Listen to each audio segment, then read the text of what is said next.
Sky Shield would see dozens of fighter jets, including potentially RAF Typhoons, on air protection patrols over Ukraine. They'd operate outside of the Nato umbrella and protect the west of the country from Russian cruise missiles and drones.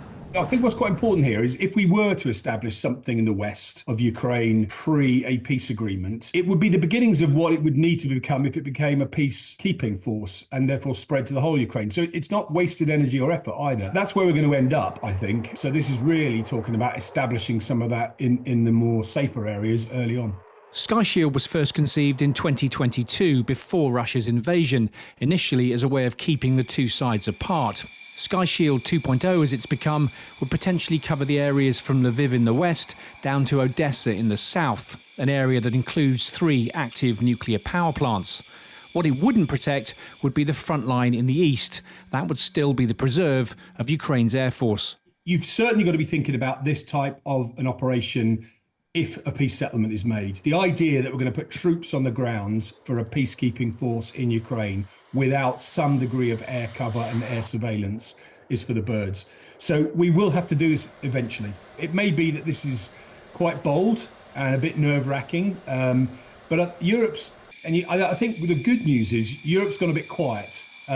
And that's probably for a very good reason. Europe's gone into a huddle and they are really having to think through all the consequences of this. The consequences to NATO, the consequences to European security beyond Ukraine, the consequences of whether Ukraine survives through this and gets out the other side and Russia is properly deterred and put back in its place, what that will mean for Russia and a resurgent Russia. So all of those calculations are now having to be done.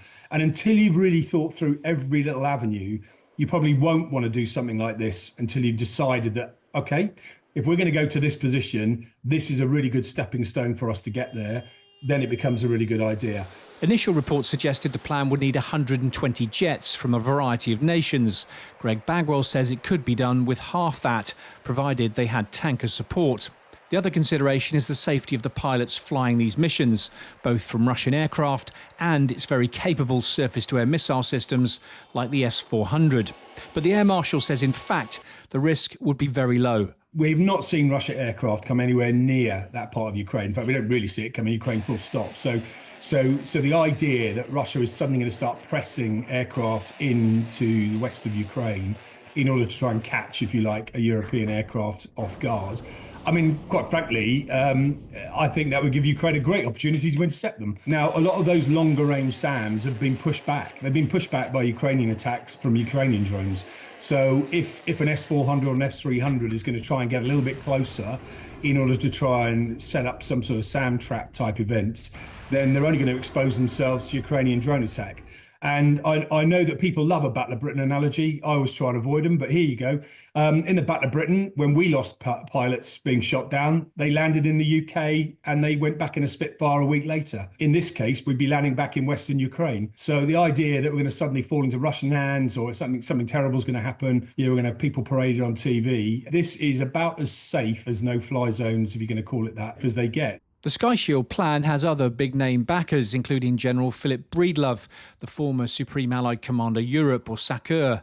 While the idea has been sitting in the background for 3 years, Donald Trump's acrimonious Oval Office meeting with President Zelensky has brought renewed interest as Europe tries to balance the protection of Ukraine with the new reality of an increasingly isolationist America.